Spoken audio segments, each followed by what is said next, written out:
about the effects of different things on society and on you. So let's jump into it. Hello, everybody out there in radio land and online. Thank you for tuning into The Divide with Marcus C. Williams. We are here in your ear having those conversations that you need to hear. You're listening to us on WRFZ 106.3 FM. We are the number one conservative radio talk show in all of New York State. Let's make it all of the world. Make sure you hit that follow, hit that like button. Every like helps a lot. Every share helps a lot. And it doesn't cost you anything to share. So just hit that thumbs up button real quick and we'll get into it. So as we have these conversations about what's going on in the world and across the nation, let's talk about what's on the tip of everybody's tongue internationally, and then we'll bring it back home. So internationally, we just toppled a whole government. Like bing, bang, boom, U.S. is in the room. Okay, we just took out the president of Venezuela, Nicolas Maduro. And, you know, everybody's been complaining about him for some years after he took over for Hugo Chavez, who implemented socialism and communism in actual Venezuela. So when people are like, oh, there's no socialism, there's no communism, there most certainly is. And it's right here in our own backyard in Venezuela. But now the U.S. came in there. OK, we came in there lock, stock and two smoking barrels, and we kicked the whole president out of the country. We took him, we put him before our tribunals right now because we're talking about he is in trouble for drug trafficking. So, you know, they said he's the head of the sons of what was it called? It doesn't even matter what his whole cartel nonsense was called. But here's the deal. This is a whole foreign president. So we just toppled a government. I need everybody to understand that and receive that for a second. The United States of America just toppled a whole government. Like, bow. Not a whole bunch of blood loss. Not a whole bunch of lives lost. We just went in there, picked up their president and said, it is what it is. Get some. You know, and a lot of people are like, oh, well, what's going on there? Why would the U.S. do that? Well, because Venezuela has been a pain in our side for quite some time, and not really for all of the reasons that people like to say online and stuff like that. The U.S. could care less about a country being communist or socialist. It's about who that country is aligned with, right? It's about who they're dealing with in that country that's actually in odds with the United States and our philosophy and what we want to bring to the world. I see some people out there watching. Who's out there? Oh, hey, I see you listening to me on the radio in the car. All right.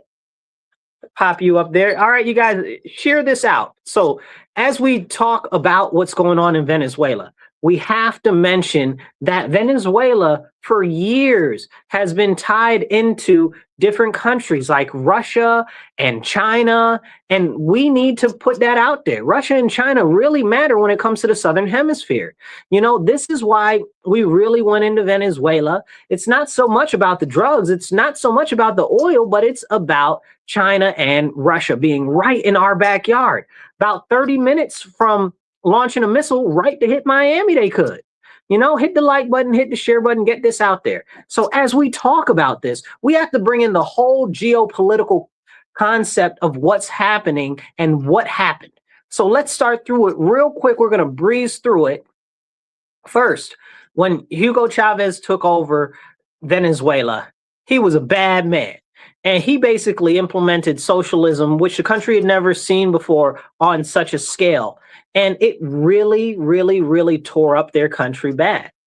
And what happened was all the industries went from being private. Venezuela went from being a big I guess you would say, multi-continent superpower, you know, as far as finance goes, to being not worth a lick of spit in a couple of years.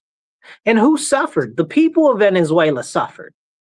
And the people of Venezuela suffered really bad. And the gangs grew because, you know, when people start seeing suffering and pain and stuff like that, they got to figure out some way to make them feel more empowered. So gangs took over. You know, you had all of these different other militant groups take over different parts of the country and stuff like that.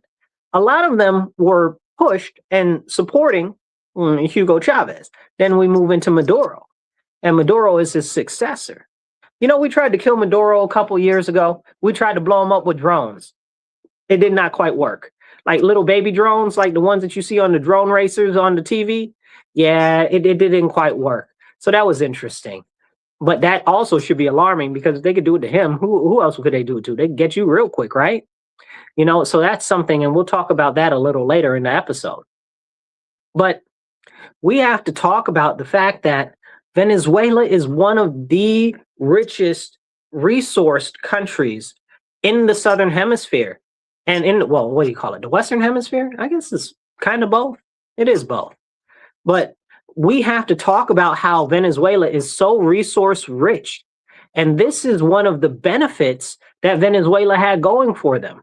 It's not just that Venezuela had all of these different things for, oil, because, right, oil is always a big conversation when it comes to Venezuela. My biggest thing is you talk about the oil, but you don't talk about gold.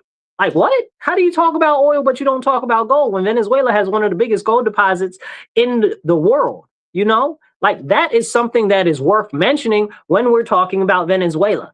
More so over, I'd like to talk about where is Venezuela's actual gold? Like, who got a hold of that when we took over the country? Do we have that? Are we using Venezuela's gold to pay down our debt? And I'm talking about what was in the coffers of the capital, okay? I'm not talking about what's still in the ground. But we need to have these important conversations because nobody else is wanting to have them. You got the left talking about, look at the U.S. being imperial and going into another country. You got the right talking about, it's about the oil. It's about so much more. And there's so much lost in that conversation. Now, let me tell you guys where I come from in this perspective, right? I don't care. On skill, I don't care about Venezuela. No offense to Venezuela. I'm sure that the people in Venezuela love Venezuela. But I live in the United States of America. So if it's not helping the United States of America, I don't want nothing to do with it. And I definitely don't want our troops on the ground in a foreign nation so that our troops are being expended when the American people aren't getting anything. What are we getting for our troops being in Venezuela? You know, and this is why we need to have the full conversation, which isn't being had. The issue with Venezuela, again, it goes back to who else was getting and gaining influence in Venezuela. In Venezuela, we have I thank you for liking and subscribing. If you guys are watching, hit like, hit subscribe, and hit that share button. Every like and comment helps a lot. I'll pop your comment up on the screen. As we talk about Venezuela, we have to go back to the fact that they were beefing with us for a long time. Venezuela's been beefing with us. And they've ushered in a way and a door right in the back for China and for Russia. China has a plentiful amount of mineral contracts and mineral already mining going on in Venezuela. Venezuela is really, really resource rich. If you guys are on Substack, I just wrote a Substack about it. Search for my thing. It's Marcus C. Williams on Substack. You'll find me. But if we talk about this, the minerals there in Venezuela are largely minerals that you would need for any type of defense development, for any type of computer development, for anything like that. That is also very important. And if we're not talking about the minerals, we're not doing justice to the conversation. Look at how everything is going super high tech right now. And Venezuela is crazy, crazy mineral rich. But again, also the gold, right? Also a mineral, but we also need gold for computering, manufacturing, and stuff like that. So we can talk about that too. But if we're not talking about that, we are missing everything that's going on. Now, because China and Russia were all involved in Venezuela, that was one of their big BRICS partners, if you're not familiar with BRICS was this whole concept of setting up an alternative economy so that they can move away from the Western hegemony and the Western nations being in charge of the world order. So BRICS is the Brazil, Russia, India, China, and then it's got a whole bunch of other BRICS plus nations and stuff like that. South Africa was one of them also. But also a whole bunch of other countries there. Now, one of their moves was to push for de-dollarization, where they all start to trade in other types of currency, and they were working on setting up a currency that was backed by gold. And if you look into the news over the last year or two, you'll see that China and Russia has taken back a lot of their gold back to their country. They've ramped up gold production and purchasing, and we need to see about that, as well as India and other countries, like I mentioned. So the whole point is to get away from the ever-looming shadow of the United States of America. And that's something that we as Americans need to be cognizant of, you know? I love America. It's my only country. I don't got another one. I'm not trying to find another one. This is where I live. This is the only country I care about. If all the other countries fell off the map tomorrow, I wouldn't bat an eye. No offense. Love everybody. But this is where I live, right? So I got to prioritize my home. I got to prioritize America, and I got to prioritize American interests, because that's what matters, because we are American, and people miss that. You know, so a whole bunch of people right now mad at what happened in Venezuela, talking about, oh, well, we are messing with the sovereignty of another nation. You absolutely are right. We 100% are. Okay. And if you know me, if you follow me for some time, I don't really like that concept. I don't think that we should be going into other countries. But if we are going to go into other countries, we need to be taking over the country. We need to be incorporating it into the United States of America. There's no reason for us to go take over Venezuela and then give it back to some loopy-loo woman that's all tied into affairs with Israel. Why would we do that? Why would we do that? Trump's like, oh, we're going to be in charge of Venezuela until we can transition to government. Why do I want you to transition to government? We just took over a country. Why are we not incorporating it in the United States of America? Make it make sense to me. Look at all of the other issues that we've had. And this is for this, you got to go back a little bit in history. Okay. But in the history of South and Central America and the United States tied in there, we always down there toppling some government that we already had put into power, or it's our problem that they came to power to begin with. You know, Nicaragua, Panama, Cuba. Cuba used to be part of the United States. A lot of people don't know that. Cuba used to be part of the United States, and I definitely want Cuba back. Cuba and the Philippines. But we owe the Philippines an apology, because we didn't treat them so right when we had them. My bad, Philippines. I wasn't alive then. If it was me, it'd be a different story. Y'all can come back home when y'all ready. Okay, we'll give you full statehood and everything. See, a lot of this is about territorial acquisition when we talk to military strategy on paper, right? Venezuela is right in a mining-rich area. It's right in a oil-rich area, and it's right next to Guyana. Okay, Guyana is super, super oil-rich and wealthy, which is worth a whole conversation at some other time, because Guyana's got its whole own thing going on there. If you guys aren't familiar with Guyana, I'd encourage you to go look it up. Weird and different and unusual. The Indians are a small population. I'm talking red dot, not feather. The Indians are a small population there, but they run like the whole government. They done subjugated all the darkies and all types of other crazy nonsense. Just the whole history of Guyana is like, wow. Like you gotta go look it up.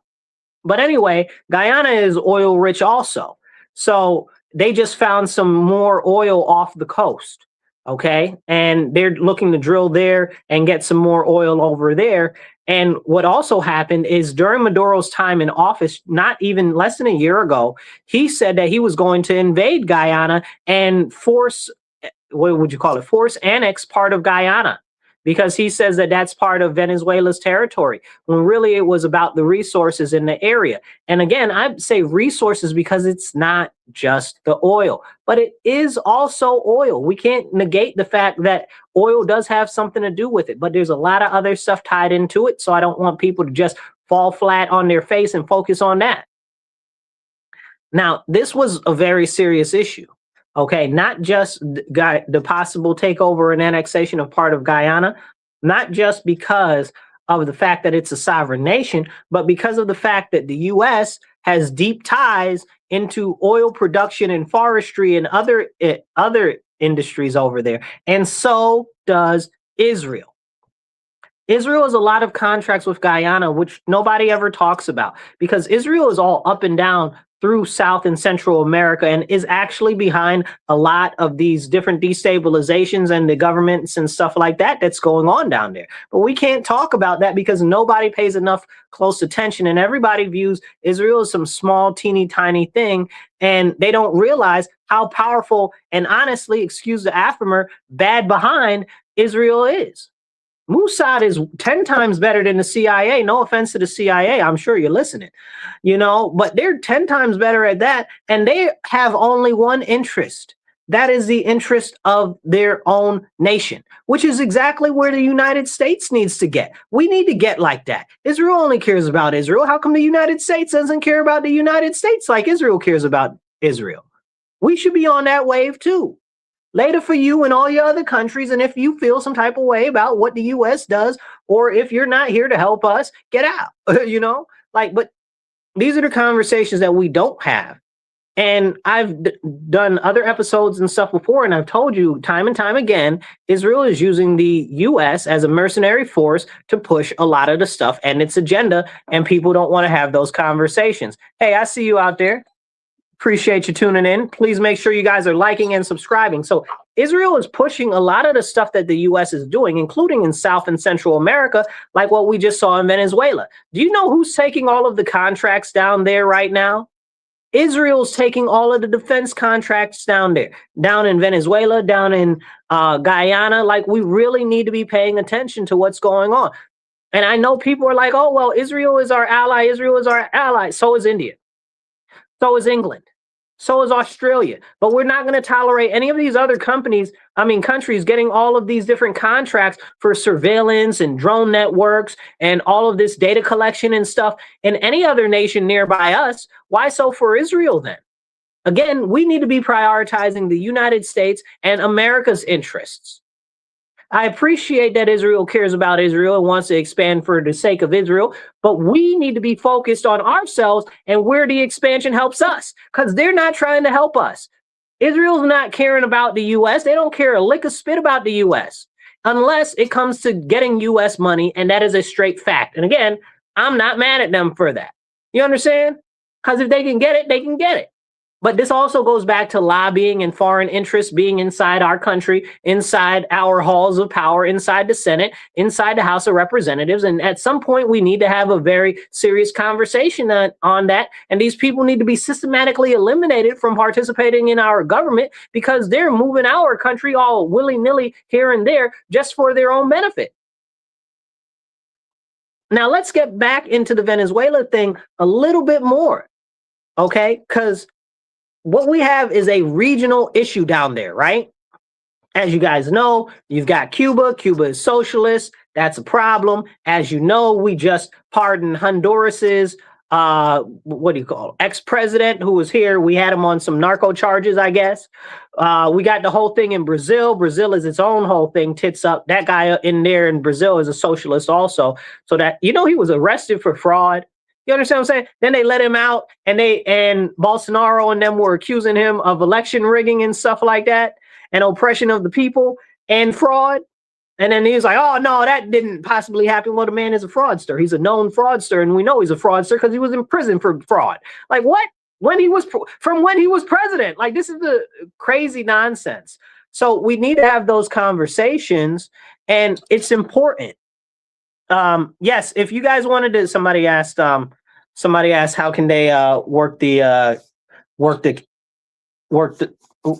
Cash App. You guys can just go, if you have Cash App, you can just do $MW Real, the number 1. That's $MW Real 1. If you want to do Cash App, we also have Venmo and PayPal, and you can do that, and that would be Marcus C. Williams on Venmo or PayPal. So these type of things are important to have these important conversations about. When we look at these things going on in let's just say the Caribbean area, right? Let's not say South America. I'm going to say the Caribbean, right? Even though we're talking about some South American countries. So when we talk about the South American and Caribbean countries, we have to look at a number of patterns that we've seen with China and Russia influencing a lot of these other countries down there. We're talking about these socialist regimes. We're talking about Venezuela. We're talking about Cuba. We're talking about Brazil. We're talking about what's going on in Honduras. We're talking about what's going on in all of these other places. And we need to understand that it's all connected. And at the end of the day, it all goes back to China. A lot of these connections go back to China. Okay. We have to make sure that we're paying attention to what is going on the world stage. China hates us. Point blank, period. There's no ands, ifs, or buts about it.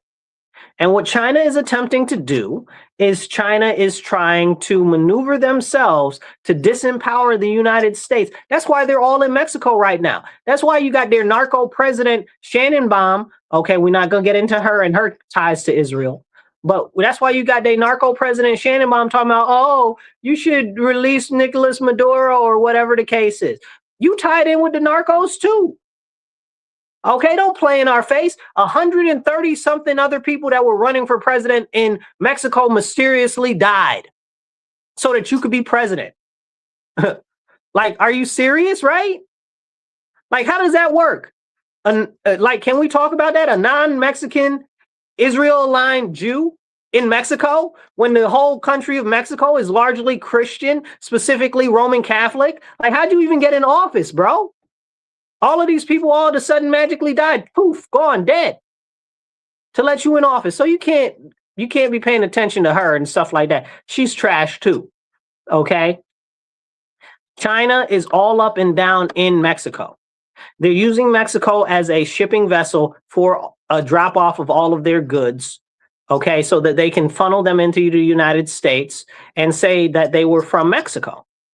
It's a trick and it's a trap around different trade regulations and stuff like that. But also it's a disservice to the United States where they can help flood us with cheaper goods. This is a serious problem. And you know, Americans, we love cheap goods, right?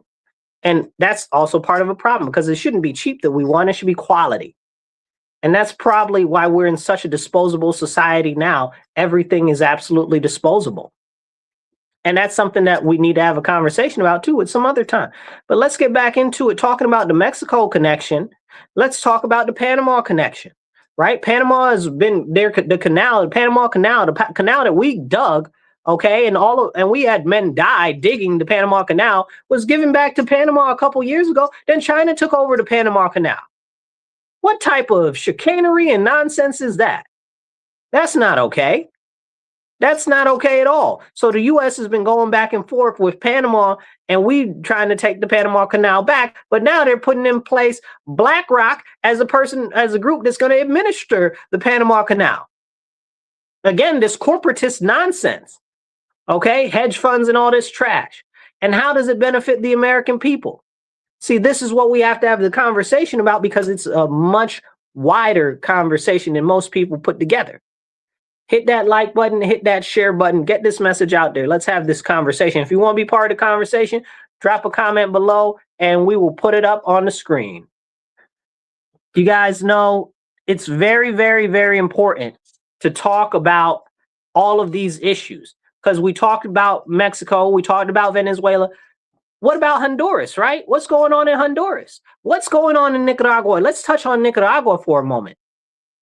So if you guys know a little bit, Nicaragua, I don't know if I should say used to control a good portion of influence in Nicaragua, but it kind of fell off.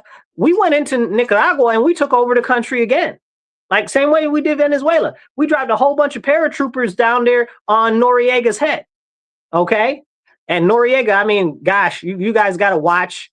I think they did like a quasi documentary on Noriega. What do you call those? Like embellished, a little bit embellished, like stylized, right? Stylized movies about Noriega. I think it was on HBO. I think it was called God's Favorite.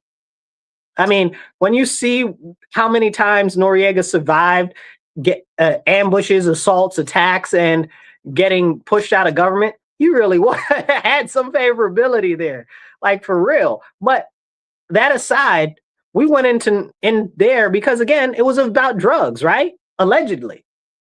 But a lot of what's going on is about geopolitical control. And we need to be very attentive to that issue.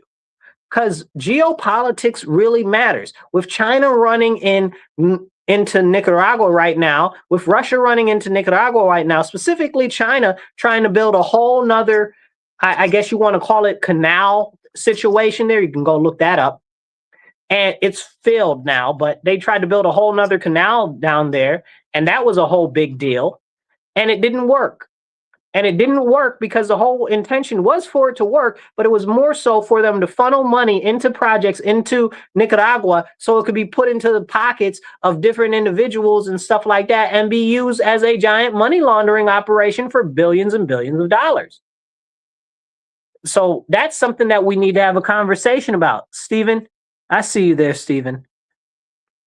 That's something we need to have a conversation about. So if we don't talk about these issues, nobody's going to have a conversation about these issues. Who out there is talking about this? Nobody. Now we got people crying for them to liberate Cuba. Now, Cuba's a little bit of the same situation. Because they're socialists, because they're corrupt, they've got Russia and they've got China running up, down, and through there. And China's everywhere else, too. Don't get it twisted. China's all through Jamaica. Ask a Jamaican. Ask a Jamaican what's going on in Jamaica with the Chinese. They own up everything. They done bought up everything.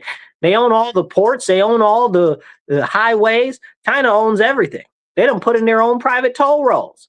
Toll roads, excuse me. Yeah, this is real what's going on. China's taking over the Caribbean and Central America, and we need to be privy to it. And we got to do everything that we can to stop it. So I'm kind of glad we went in there and got rid of Maduro and we're taking over. But I'm also mad that we're not actually taking over, right?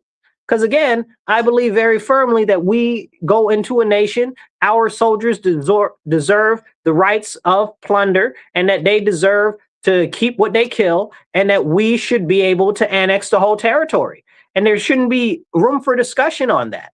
If we're going into a country with our military, what's the point in going in a country with a military? To take it over. That's it. And if Mexico wants some smoke, they can get it too. Because I've been waiting to run down on Mexico City again for a second time. If y'all don't know, we already did that one time. We ended 2 empires in Mexico, and we marched on Mexico City and we took over Mexico City. But people act like that ain't ever happened. So when people are like, oh, well, Mexico is so big and Bulgari, we marched on Mexico City before. We took over Mexico before. We can do it again. The last time we did it, we just didn't keep it. And that's my issue with all of these military engagements, you guys. We go to these countries and we don't take over and make it part of the U.S. You know, and people say, oh, well, America's an imperial nation. Lies. Absolute lies. I wish we were an imperial country. I wish we were going out taking over other countries. That's not what we're doing. We're putting puppet dictators in there. We're putting all of these corporations behind the scenes that only really benefit the corporations and not the American people. The American people get nothing from this. Nothing. We getting the gold from Venezuela. You're going to use the gold from Venezuela to pay down the debts of the United States of America. Is that what you're doing? Is that what you're doing? Because they got hundreds of billions of dollars worth of gold down there that's already pre-cut in the different depositories of the capital and stuff. We taking that gold. We're going to use that gold to pay off America's debts, huh? What are we really doing? You tell me. Drop a comment in the comments. Be part of the conversation. Because we have to ask ourselves, how do I, as an American citizen, benefit from this? How do we really benefit from this? And it's so disgusting, it makes me want to spit. Hold up. And this is real. This is real. This is why we need to have these conversations. Because if we don't, nobody is going to. Real quick, you guys are listening to The Divide with Marcus C. Williams. We are here in your ear, having the conversations that you need to hear. We are on Rochester Free Radio, WRFZ 106.3. Don't touch that dial. We are here from 2:30 to 4 p.m. every Monday. Tell your friends, tell your family, tell the enemy down the street, tell them to tune into the show, and let's go. All right, so back at it. We've got these issues with China and Russia being all throughout the actual Central and South America. So we have to deal with them seriously, clearly, and directly. This Venezuela move, was definitely a big step in a right direction to help kick them out and take back the different mining rights and stuff like that. If you guys don't know, we're in a mineral war with China right now. China owns a large portion of the rare earth mineral rights around the world and other very important crucial minerals as well. So we need to be very much so on the lookout for that. One of the reasons why Israel is so invested in Central and South America is partially because there's a lot of resources there that Israel needs. Again, Israel doesn't have access to a lot of other resources from around the world as well. A lot of places don't deal with Israel at all. That's another part of what's going on to this stuff that's going on in Nigeria, but we're not really going to talk about Nigeria today. But that's a lot going on over there. That's Israel's all in Nigeria too. Why is Israel in Nigeria? This is a good question. We need to have that question. Why is Israel in Nigeria? Why is Netanyahu out here talking about, oh, well, we're going to help the Christians, and they don't care about Christians. They don't. They never have. They barely care about any Jews that aren't European Jews. Because if you guys will remember, and you guys go look, don't take my word because I'm saying it. Listen, like I always tell you, believe me because I'm saying it, not because I'm telling you. I'm going out my way to tell you. So to make sure that I'm telling you, go look it up. Israel forced sterilized thousands of Ethiopian Jews because they didn't want them to have a set population in Israel as a nation. Make that make sense to me. Okay? So when we have these important conversations, we have to understand that they're only out for themselves and a specific subgroup they're in. But that's why they're talking about they want to go into Nigeria now. And again, the U.S. bombed over there. So what's going on over there? More questions. It's about influence, and it's about what's going on internationally because there's a lot of Russia going on over there in that region. That's another conversation. But let's get back over here to our side of the pond, okay, and get back to talking about the other countries down there. All of these countries in South and Central America are getting linked up with China. Many of them have taken part in the Belt and Road Initiative. We've talked about that before. Go look it up. And many of them are now, honestly, indentured servants to the Chinese empire because they owe them so much money that they're not able to pay it back. So China is taking over their ports, their railroads, their airports, their crucial infrastructure, their dams, and all types of stuff. And we need to be paying attention to what's going on. So this move in Caracas, this move in Venezuela, good move overall. I still wish we wouldn't have gone in there unless we're going to take over the country. Maybe we can install Marco Rubio as the governor of Venezuela, right? I joke, but I'm also serious. I'm 100% serious. Like, if we're not annexing Venezuela, we're not doing right by the American people. Now, I see a whole bunch of people clamoring for us to do something about Cuba. And if you guys aren't familiar with what's been going on in Cuba, just a couple months ago, maybe about 2 months ago, not too long even, Cuba just made it so that the US dollar can be used in Cuba. And, you know, those imperialist dogs, America, we can't deal with them. We won't do anything with America. Well, now you're using the American dollar. How's that taste? It tastes a little bit harsh in your mouth. How you feel now, Cuba? You know? Anyway, like I said, I want Cuba to be part of the United States again. We should have never gave up Cuba. Never gave up Cuba. That was the dumbest thing we ever did. Right up there again with the Philippines. Philippines, I love y'all. Y'all come home, okay? We want y'all back. Now, if you guys have any questions on why I feel that we need these other countries, specifically Cuba and the Philippines, because, again, we're at war with China and Russia. Okay, Russia to a much lesser extent. Really, we're more at war with the European Union and the UN than we are with Russia, but that's a whole nother conversation. But the territory and the resources of these other nations are very important, but also their strategic places. Like the Philippines, we need the Philippines for war with China. We're going to war with China. It's not going to happen unless the Chinese communist regime magically disintegrates. Like, that would be an act of God. Like, like not even all of the usurpation, all of the CIA, all of the Mossad. Like, it's not gonna happen. They're not gonna do it. Okay, like, but if it were to happen and we were to be able to see the collapse of the Communist Party, that'd be fantastic. But the fact of the matter is most likely we're going to open firing war with China. So we need the Philippines. We need Cuba, especially the fact that Cuba's got all these extra missiles and stuff and bases for China and Russia on there right now. And we're not about to have that. We're not about to have that. We don't need China to have any type of a gateway, a doorway, a corridor. I don't need them to have a peephole into the interior of the Caribbean. You know, like this is real, like, and it has real impacts, and we need to understand that. So as we tie up this whole conversation about the geopolitical moves that we've got going on in South and Central America, I want to make it very clear. Okay. I know a lot of people are happy that we got rid of Maduro, but the question is, how is that going to benefit you as a everyday American citizen? Are we getting their gold? Is the United States taking their gold to pay down America's debt? Have they taken their gold? And I'm not talking about the gold for the mines. I'm talking about the actual gold that they have in their depositories. Are we taking their gold and giving everybody from the US a little bit? Is that what we're doing? I don't see that.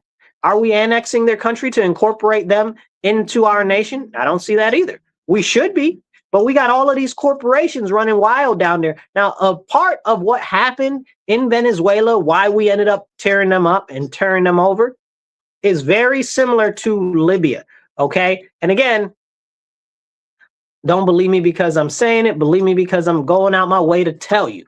Go look it up.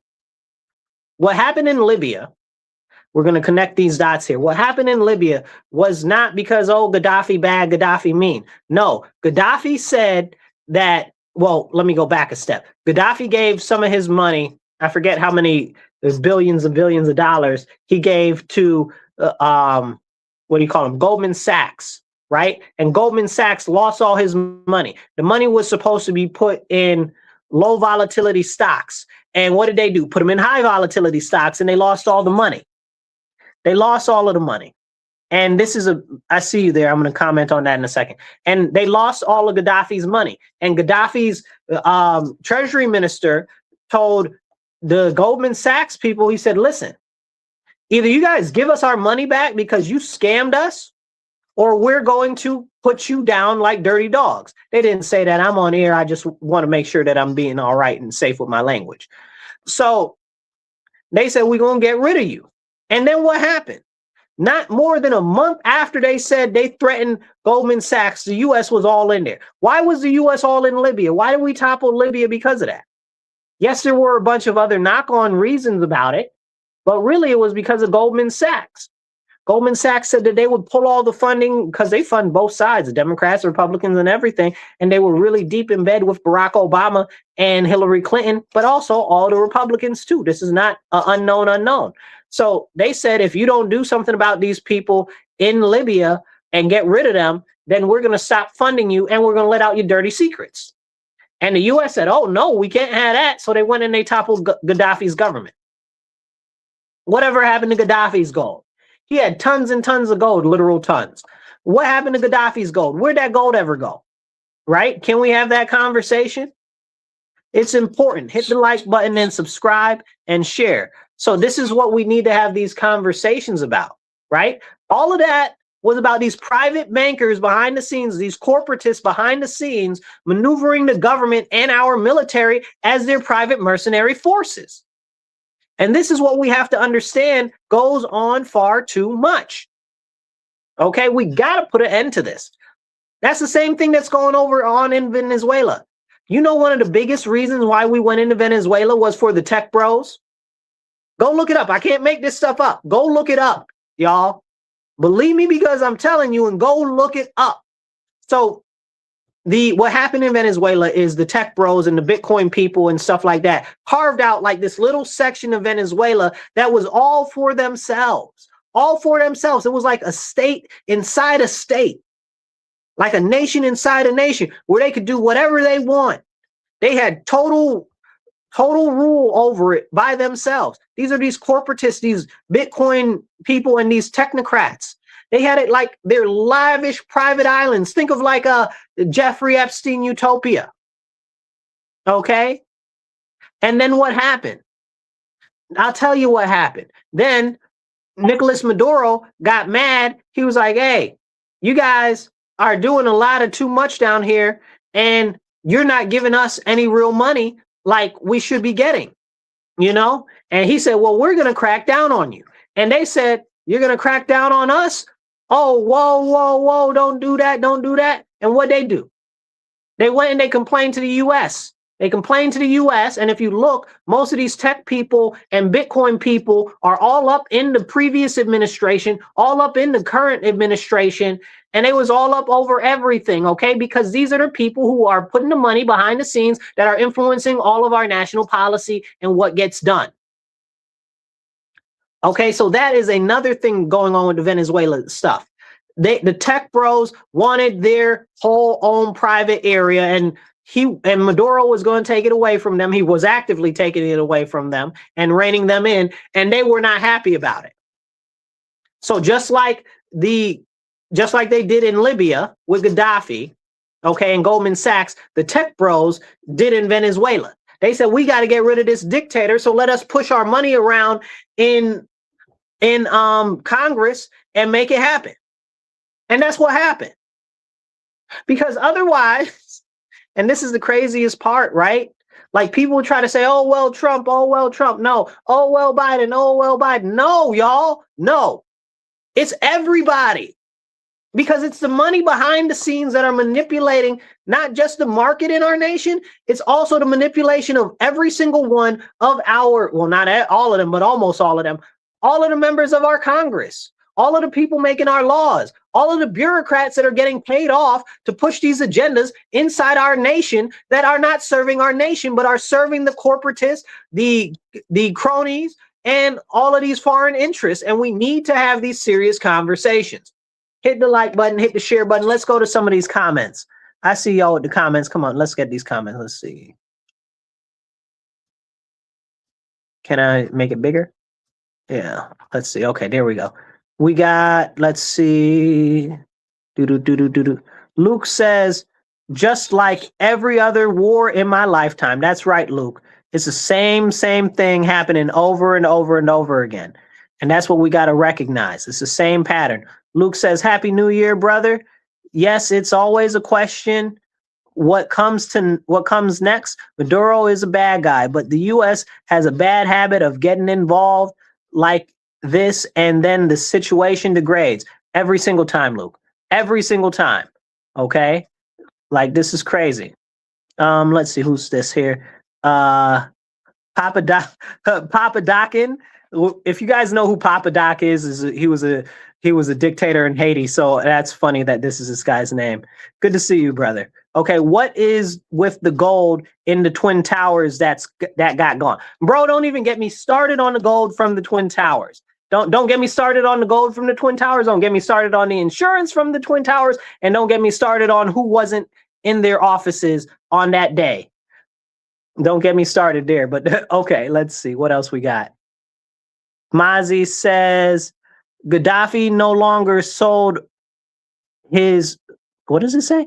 Gaddafi no longer sold his oil in dollars.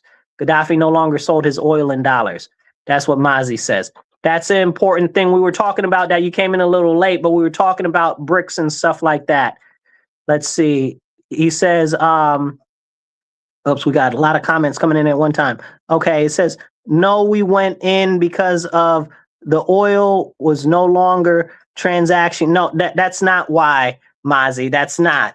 That's part of the reason, as we were covering earlier with the Venezuela situation. There are many factors in this, and that's part of the reason. But the real reason was Goldman Sachs. Go look into it. Go look into it. Mazi says, we also want the oil. Yes, Mazi, we do want the oil, but the oil is, again, only part of the whole situation. We don't want to get distracted and bogged down with the conversation on the oil. Okay, because there's so much more there. You lose sight of the forest for the trees. See, who's this? Says Luke says the biggest scam our elders the biggest scam our leaders ever pulled on us was convincing us that there are two parties and keep us fighting, and it's a uniparty, and that's been going on for a long time. Absolutely right, Luke. Absolutely right. And that's what we're facing right now. That's what we're facing right now. Mazi says, I gave you three things, not just oil. Yeah, you said the oil, the transactioning, and the dollar, and I don't remember what the third one was or whatever the case is. Sorry about that. A lot of comments are coming in at one time. But we talked about the SWIFT and the transacting in dollars earlier. You missed that part. We were talking about BRICS, which also, I know I saw a comment in there about BRICS, but I don't know where it went, you guys. Sorry about that. Okay, so let's jump back into it. If you want to be part of the conversation, drop a comment below and we will pop you up in the screen and you can be part of the conversation. Now, as we tie this all up with a little bow, I want to remind you very firmly that all of this, almost everything that the US does, is driven by money. Driven by money that we as the people of the American society will not see, will not benefit from. And I know it sounds like a lot, and it might be discouraging to know that there's a lot of money in government and stuff like that, and that's manipulating a lot of things. But where we can make a difference and actually start to make a real impact is locally, on the city level, on the county level, right here in our own backyards. That's where we can actually start to make a difference, okay? Talking about local and encouraging you guys to get active local is so important to me. I don't just talk about it, I am about it. I'm very active locally in politics. I'm very active locally with city council. I wish I had some more people that are willing to get active locally with the school board, because that's a whole nother beast that I don't even have time for.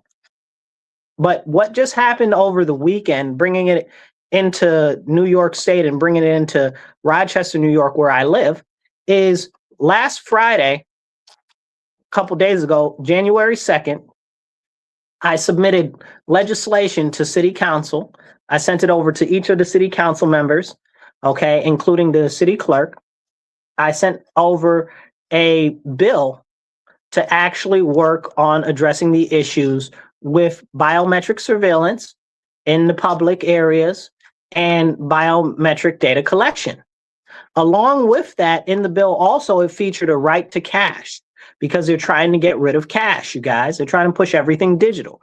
All of this is about being able to track you 24 hours a day, and we don't want that. It's not just tracking. It's also predictive movements. It's also predictive behavioral patterns that they are trying to trace you down from. But also just tracking your facial recognition, your irises, your eyes, your vocal recognition, your gait detection, that's how you walk, all of this stuff, that's not okay. They're collecting more and more of your data all the time, and they're selling it. Not only are they selling it, they can do terrible, horrible stuff with it once they get it. And I need like 2 hours to go into that really in depth the way that it should be. Okay? Because it's very important that we get active local. So I seen this becoming an issue. Last year, I tried to get the city council to put forth a bill on limiting biometric surveillance. There wasn't really much taste for it. They said, oh, it's not an issue, whatever, whatever. So the first thing I did, as soon as they inaugurated, even before they inaugurated the new session of people, I sent out emails to everybody. Okay, the first day that they get into work, they got a whole bill right there, ready for them. Okay, because this is serious. So I did that on Friday. Guess what happened is yesterday, excuse me, I think it was Saturday. It might have been Saturday night, Sunday morning. Comes out a story in our local newspaper, Wegmans, which is our local homegrown grocer, okay, that they are using biometric scanning in New York City to track people and stuff like that. And I said, see, this is why I'm so glad that I put out that legislation just last week, because it's important that people understand and know what's going on. And it's crazy the timing of that just so happened at the same time as I had just released this piece of legislation to city council. But again, this is where we can make an actual difference on our local levels. If you guys are interested in putting together a bill similar, I can send you over the information to the bill that I submitted.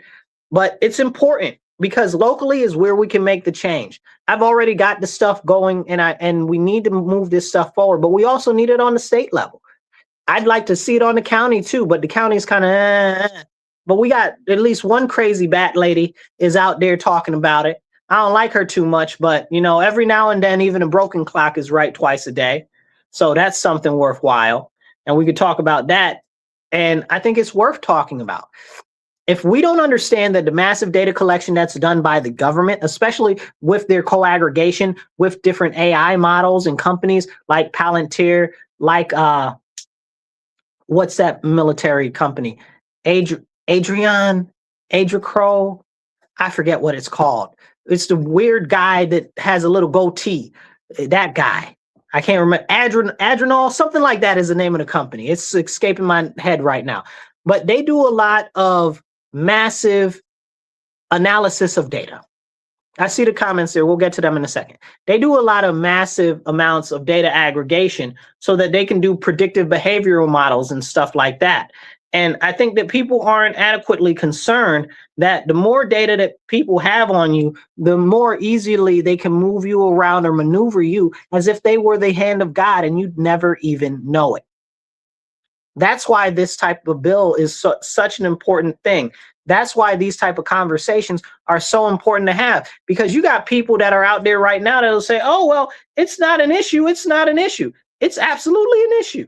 What are you talking about? It's not an issue. Oh, well, your phone tracks you all the time. This is fine. It's not bad. Don't worry about it. Or just wear a mask so it covers your face. Are you losing what little sanity we have left? We're just going to sit here and let this type of biometric data be continually collected on us all the time and sold? Not only is being collected, it's being sold, because that's what they always do, because they want to make some more money, y'all. Wake up. Okay, if you're in Rochester, the act that I submitted is called the Rochester Sovereignty, Biometric Privacy, and Cash Access Act. I'll say that again. The bill is called the Rochester Sovereignty, Biometric Privacy, and Cash Access Act. If you live in the city of Rochester, call City Council, email City Council, tell them to support this bill. It's very important that we get this passed, not later, ASAP. Okay, so let your friends know, let your families know, all of that. And if you live somewhere else and you would like to get something similar started in your township or in your city, I'd be happy to share some framework with you. So reach out to me. Let's drop some of these comments here. Okay, let's see. Gotta go back a little bit. Mozzie's got a whole bunch of comments. Mozzie, I see you got a whole bunch of comments. Mozzie says a lot of stuff. Mozzie, I'm only gonna take a couple of these comments because you said a lot of stuff. Let's see. Oh, wait, hold on. What was this? Luke, we got that comment. Okay, there we go. All right. Mozzie says, can you explain how not being on the SWIFT system affects the U.S. Treasury bonds? Yeah, that's kind of more a little bit heavy for this show here. But essentially, you guys, what Mozzie is talking about is similar to what we were talking about earlier with the BRICS and how they're trying to set up an alternate economy, not using the US dollar. If less people use the US dollar, essentially our dollar is worth less. And that means that we have to put more effort into transacting in other currencies. Not only does it make it more difficult for us to do that, it also comes with the lack of ability to put sanctions on other countries. So that's something that is a big concern. And you might have heard Marco Rubio talk about it, or any other number of people talk about it before. Let's see. Luke says, and regarding the cashless situation, then when we say something they don't like, they're going to shut it off. That's exactly what's going to happen. And we won't be able to buy anything. Exactly. And that's why we need this going on now, because they are pushing us to digital ID. They are pushing us to digital currency. And who controls the internet? The government. Who controls the electricity? The government. Okay. And those are just them controlling those items, right? Like if they have you on a digital credit system, if they have you using digital ID, if they have you using all of these different things that are controlled directly through the government, Just like Mozzie was talking about the SWIFT system, it'll be just like that. If they don't like something that you said, they'll shut you down. They'll shut you down real quick. We saw something similar happen during January 6th. We saw something similar happen during the Canadian protests in Ottawa with the trucker protests, which were extremely peaceful. No violence, nothing destroyed, nothing broken, none of that. And they were shutting off people's bank accounts and cards that were in all the way on the other side of the country in British Columbia that donated $5 to help support the truckers that were doing the protest. That's happening here in America too, you guys. We look at what happened during January 6th and how they shut down so many of their accounts and stuff like that. They were shutting down people's accounts that bought Bibles, in Washington, D.C. around that time. Don't listen. Again, don't believe me because I'm saying it. Believe me because I'm telling you, go look it up. Like, you can't even, this stuff is so serious and so real, and we don't have the adequate conversations about these very, very important issues. Very important issues. So take a second. If you guys are listening to us on the radio, go to Patreon, go to Rochester Free Radio on Patreon, donate, and in the comments, put The Divide with Marcus C. Williams, and the donation will go as a credit towards the show to get us more airtime and stuff like that. If you guys are online, you can help out the show. Look at the two sides over here. If you're on the wide screen like this, or look down here, you can see on the bottom how to do that, how to support the show. We need your support so we can have these important conversations. Please get the message out and share this, and definitely hit that like button. Let's see, we got some other comments here. We got Papa Duckin. I don't know how to say your name, but I love it still. He says, digital social score. That's exactly what we're talking about. Digital credit, that's where we're going. And it's a serious, serious problem. And we need to stand up and we need to start pushing back against these things on the local level, because let's be honest, Congress moves slow. Congress moves slow. I want a bill against that. There was one in Congress last session. I think it was last session. It might have came into session before last. It never got passed. What happened to that? There's also supposed to be a bill about cash access, protecting cash access in Congress. I don't know whatever happened to that bill either. But this goes into the conversation I was having with you guys last week. A lot of these bills and stuff are being sabotaged by people that call themselves being for the people. People that call themselves conservatives or Republicans are sabotaging the bills that conservatives or Republicans should be supporting. The same thing is going on the side of the Democrats, where they should be supporting certain things and they're not. Let's look at the bill that Anna Paulina Luna and what's her name, Ocasio-Cortez, that they put together, both of them, okay? And the bill was about capping interest rates on credit cards. That's amazing. That's an amazing bill. We need that. I think they wanted 10 or 15%. I don't remember exactly what it was, but it's an amazing thing, because usury used to be a crime in the United States. Usury is illegal based on Christian philosophy. It's also illegal based on Islamic philosophy, but that's a separate conversation. Okay. And we know whose religion it's not. Okay. Not illegal based on their religion, because they like to charge everybody all the interest and everything. But we're not going to talk about that. But this is a serious situation. We've got good bills out there that are being put out there before Congress, and nobody will take them up. They get stalled out in committee. They actually make it to the floor. They push it out away from the floor. And this is serious. This is a serious issue. This is a serious, severe issue.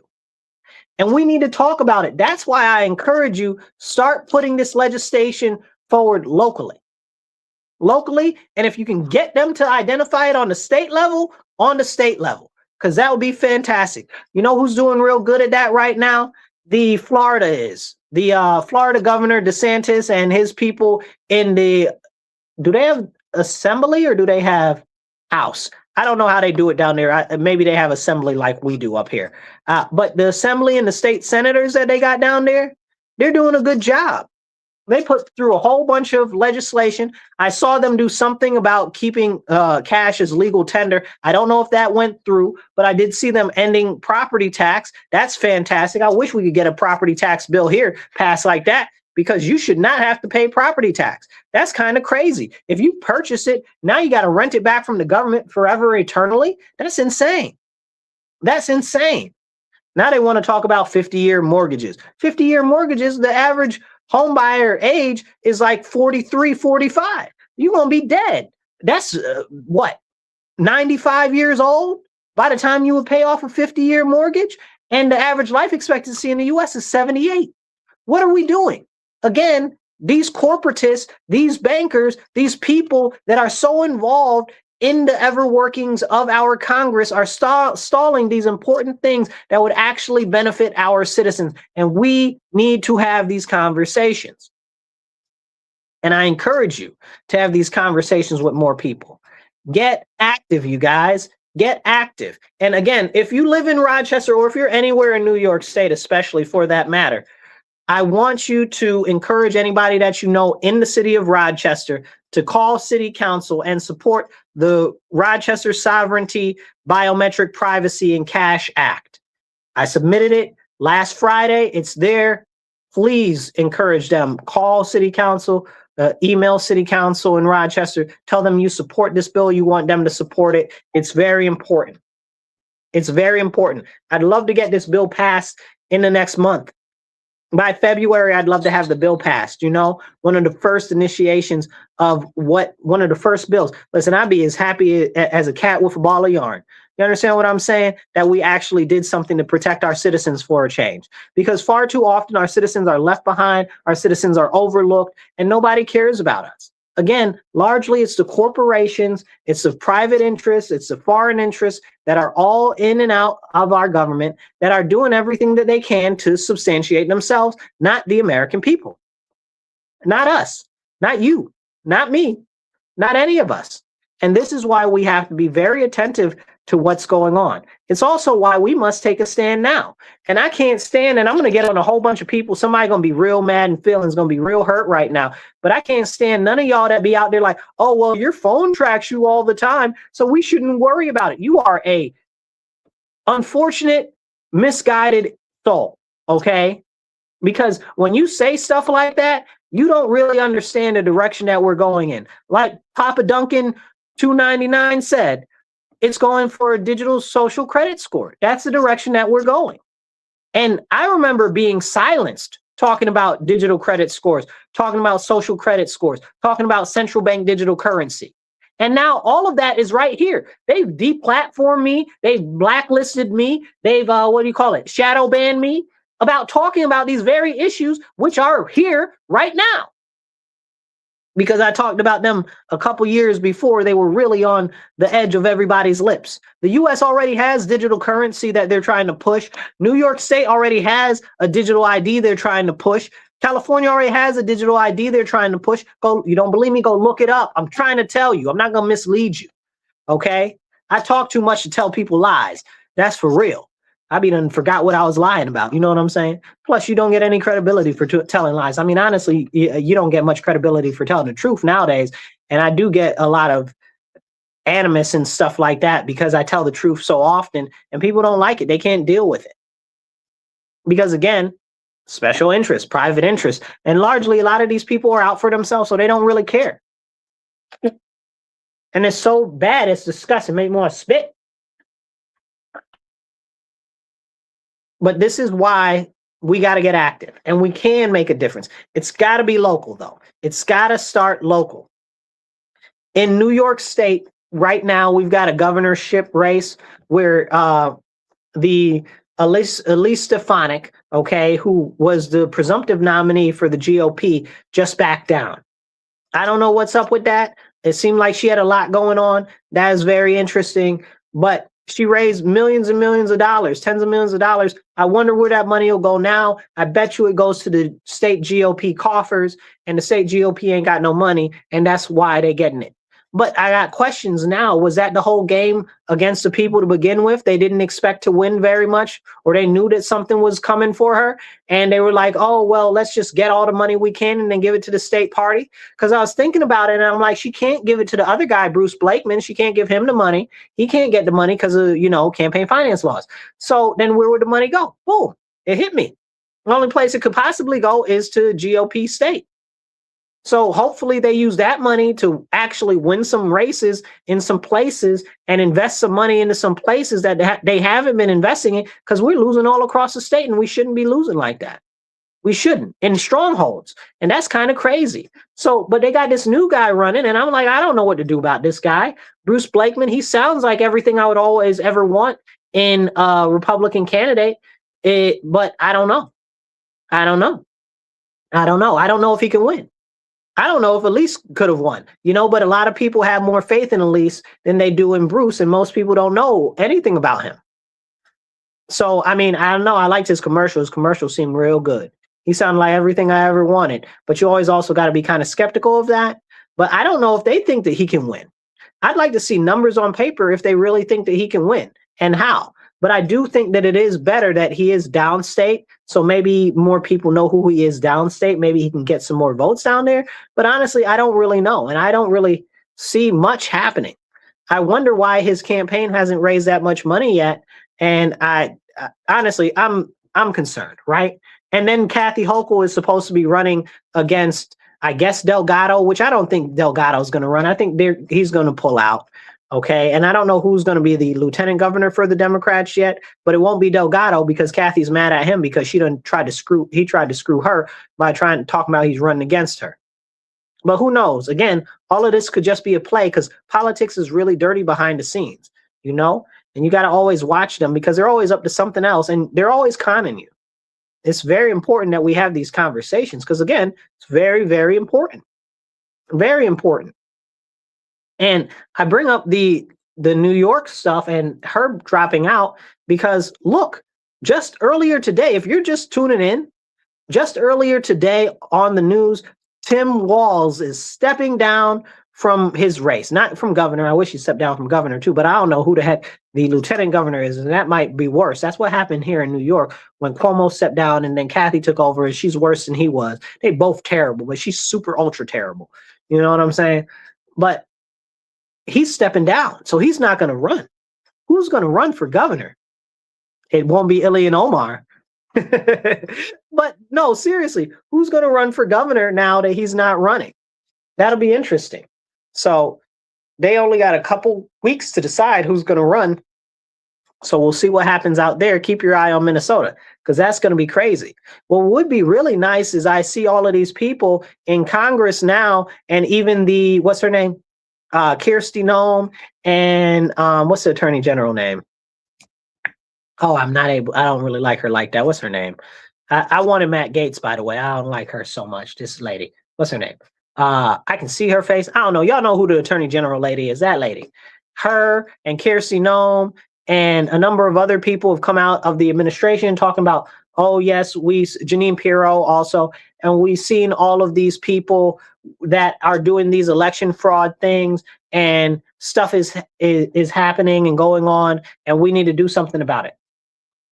And what? You going to do something about what? The election fraud? They're talking about 2020 and stuff like that. Y'all ain't done nothing yet. The statute of limitations is pretty much up for most of these things. What y'all going to do? You going to finally put somebody in prison when? When ain't nobody going to prison? Ain't nobody. I don't even know if anybody's really being prosecuted. But it sounds good. Same thing with the stuff in Minnesota. Anybody ever going to go to prison over all the fraud that just came up magically? This fraud's been going on for years. Anybody going to go to prison? Probably not. Probably not. But I want to go back to the fact that they're talking about all of these issues with the 2020 election and all of this fraud and stuff like that. When are they going to do something about it? When are they going to do something about it? Which brings me back full circle to Venezuela and the Smartmatic machines. Go look into that, Venezuela and the Smartmatic machines, okay? And all of the accusations of issues with them and whatever the other company was. Drop the name of the other machine company. It's slipping my mind right now. Domino. I think it's Domino. Whatever the company's name is, drop it in the comments. Y'all know the one I'm talking about. Domain, something like that. Y'all know who I'm talking about. Anyway, Dominion, there we go. That was the name. I got it. So Dominion, Smartmatic, all of those companies. And look into their ties with Venezuela. Again, I try to tell y'all about them tech bros. Y'all not trying to hear me though. Okay? A lot of real shady stuff is going on. So maybe we'll finally get some justice for what happened during the 2020 election. Okay, because a lot of that was very, very crazy. Like, I really want you guys to go back and look, because a lot of you are gonna be like, there wasn't no fraud or whatever. So the Democrats went from there's no fraud to there's some isolated fraud to there's not widespread fraud. You understand what I'm saying? So that's kind of crazy to me. But I want you to go back and watch the video of them putting up boxes on the polling places where they were in Philadelphia, and they weren't letting the poll watchers back in. Okay, I want you to go watch those videos because people act like this stuff didn't happen. I want you to go look up in California where they found those tens of thousands of ballots in a ravine that got dumped out of a mail truck. I want you to go look this stuff up. I want you to go look up that train that got derailed. I think that train was in Pennsylvania, I believe, too. That train that got derailed that had thousands of pre-filled ballots already. We need to have these serious conversations, you know? Again, the presidential stuff really bothers me little, but I am concerned about local and state level elections. If they're willing to do that for that, they'll do it for here. They'll do it for county. They'll do it for the state. They'll do it for local. They don't care. And they continue to get away with it and nobody does anything. You know, and then what's her name? What was the lady that got arrested for proving that the whole system was very flawed and Trump's trying to get her out of jail? I can't remember her name. Sorry, it's slipping my head right now. But that's something that's important too. Like, we've got all of these very serious, important things going on. And I don't know if there will ever be any resolution because nobody ever goes to prison. You know, after they found all that fraud in Minnesota, now New York State representatives that are Republicans are like, oh, well, because of that, we need a deep dive investigation into all of this stuff in New York State. Really? Really?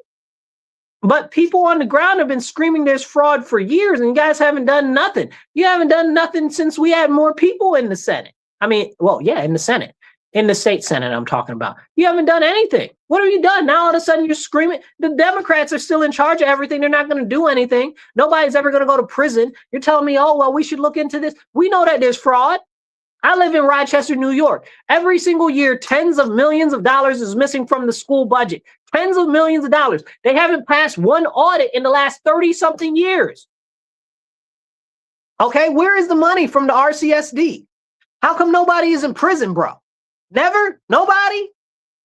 One year they overspent, like, it was like $66 million that the RCSD overspent. And then they were like, oh, no, it wasn't 66. It was only 33 million that we overspent or whatever the case. Well, where the heck did you, first of all, how you overspend $33 million that you never had to begin with? That makes sense to me. That's gotta, you can't overspend $33 million. Make it make sense. And where did the money get spent at? Nobody knows. It just into the air. Come on now, stop playing with me. Stop playing with me. This year, the RCSD has a $38 million budget shortfall.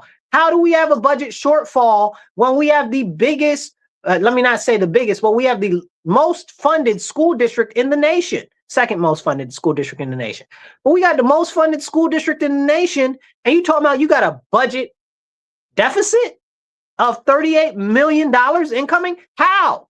Y'all shut down a ton of schools last year. You got rid of a ton of teachers. You got less teachers, less schools, less students, and you need more money. Somebody make it make sense. And you want to talk about fraud on the state level. Oh, these frauds with these different programs for the medical and the daycare and the this and the that. If we got fraud in the school and you haven't put anybody in prison over that, what makes me think or even reason to believe that you're doing anything other than playing in my face about these people that are committing fraud in the daycares, in the medical assistance programs, that you're going to do anything about that. Nothing's going to happen. Nobody's going to do nothing. Y'all not never going to do nothing. Y'all ain't arrest one person to put them in prison yet. Y'all ain't go after one person to put nobody in prison yet. And y'all keep steady playing in the American people's face, playing in Republicans' face. Talking about, oh, well, we're going to do an investigation to do an investigation. Sound crazy to me. Absolutely sound crazy to me. Stop playing in my face. Stop taking a piss and tell me it's raining. So tired, y'all. And this is why so many people don't go out and vote. And I'm so sick of it, because what's happened, and I'm going to tell you, because this is very important. Let me explain to you real simply why a lot of people don't vote. Again, I'm highly involved in local politics. Okay. Politics means a lot to me. I do a show every Monday on politics. You guys are listening to it right now, right? Hello. Shout out to shameless plug for the show you're already watching. Hit like, subscribe, and share, and help get the message out for the show. And hit that heart button. Drop some comments, even if it's just some American flags or hey, I'm watching. Good to see you. Okay, so what is wrong with people, and why won't they vote? Because the government and the people in power keep playing in our face. They tell us, oh, we're going to do something. Nothing ever happens. Did any of the COVID dictators ever go to jail? No. Prison? No. Fines? No. Cuomo? No. You know, Cuomo killed all them thousands of people's old folks. What happened to him? Nothing. Then he got the audacity to run for New York City mayor. Sure. Don't get me started. But this is the problem. Nothing is ever done about these clear political criminals. Like, they're violating these citizens and nothing is being done. Look at the people that they put inside the churches to spy on the churches. The FBI put people inside. Look it up. I'm telling you. Don't believe me because I'm saying it. Believe me because I'm telling you. Go look it up. The FBI put a number of different surveillance agencies inside churches and inside Catholic churches, especially, saying that anybody that does traditional Latin mass or is a traditional conservative needs to be put on a watch list because they could be a threat. Excuse me? Because they're concerned that we might actually stand up for righteousness in our country. That's crazy, y'all. Look at how these people really look at us. How come none of them are in prison? We know for a fact now that what happened to the President Trump with Operation Crossfire Hurricane and with all the other nonsense, we know now that that was a lie. And I don't care whether you like him or don't like him. I'm just making a point here. We know that was a lie. Any of them in prison? No, none of them. Not the two FBI lovebirds, not Cuomo, none of them. And what they be like, oh, well, the statute of limitations, it ran out or whatever. No, these people need to be in prison. Statute of limitation be danged. You know what I'm saying? Like, well, what is going on? If these criminals don't get punished, why? Why do we put anybody in jail? Why is anything illegal? Because it's the citizens. They don't care about you. They don't care about me. They don't care about the everyday citizens. And that's what we got to understand. That's why we got to get active. You, me, everyone. We have to get active. We have to get active locally. Because we can't guarantee that the state's going to do anything or that the federal government's going to do anything. So we have to start getting active locally, pushing the legislation that we need locally so that we can actually start taking some action. Then we need to move up to the county and the state level. That's how we get stuff done. That's how we truly make a difference. That's how we truly show that we want to be the difference and be the change that we want to see. And maybe running for office isn't for you, but maybe you can go moonlight at a city council meeting or go to a school board meeting. But we have to get active. People don't want to vote no more because they don't see anything being done for the everyday citizens. It's the corporatists, it's the private influences, it's the foreign influences. That's where all of the focus goes to what they want. The private developers, all of this stuff. And in the meantime, the people suffer.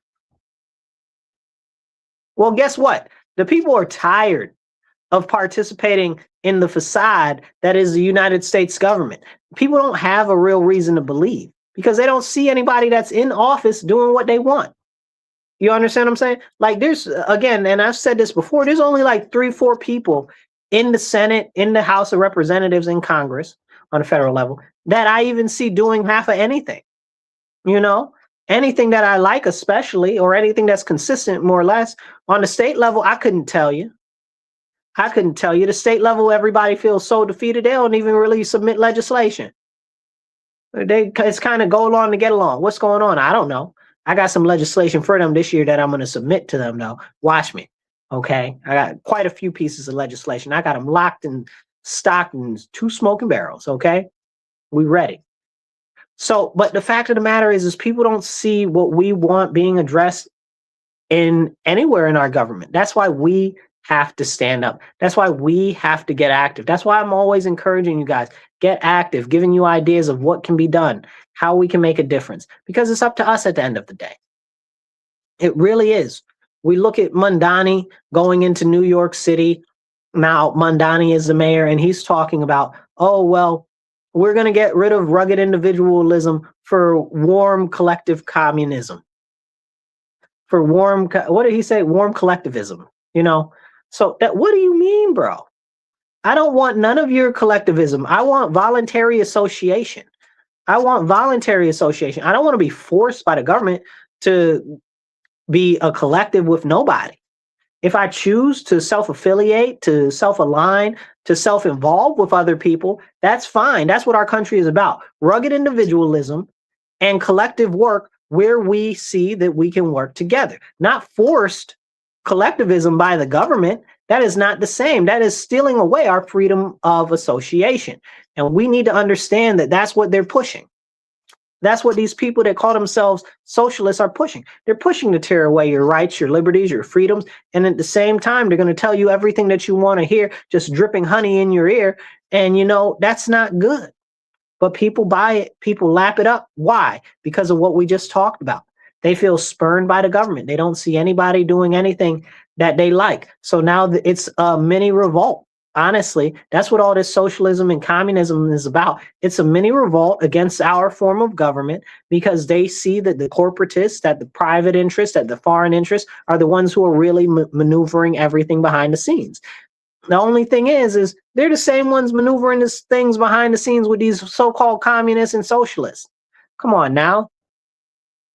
A multimillionaire baby that's a crony, okay, that's never had a job in his life, okay, call himself half a rapper, okay, Mondani, gets to be the mayor of New York City and has never worked a real job. He went to the assembly, has proposed no bills, and as far as I can hear from people inside the assembly, nobody even really liked him like that.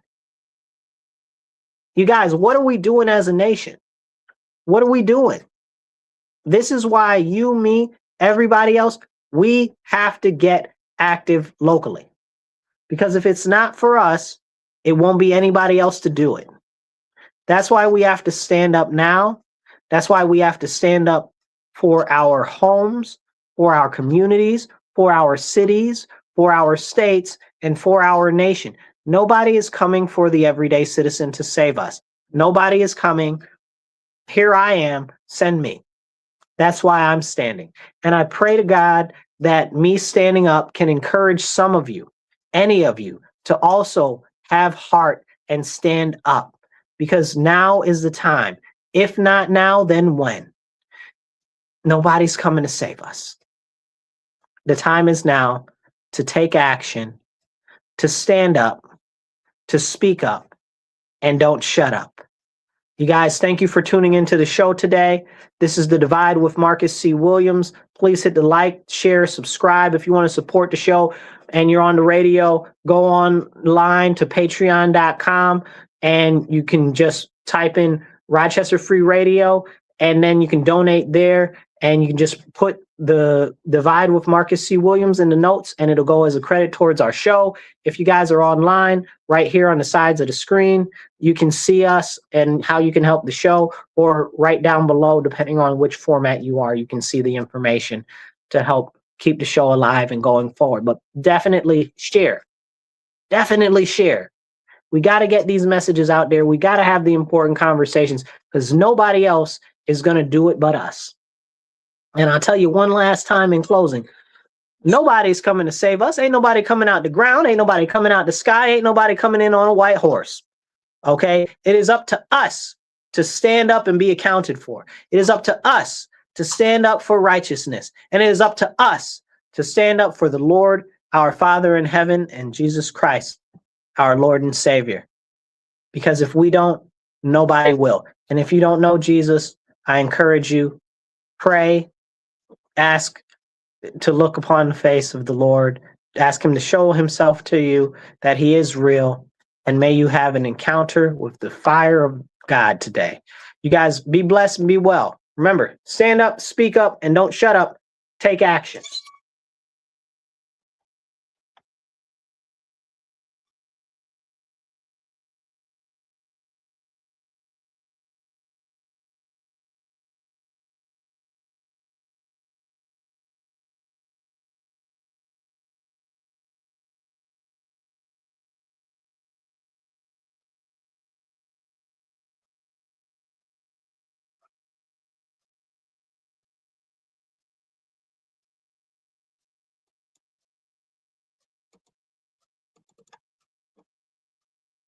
All right, you guys.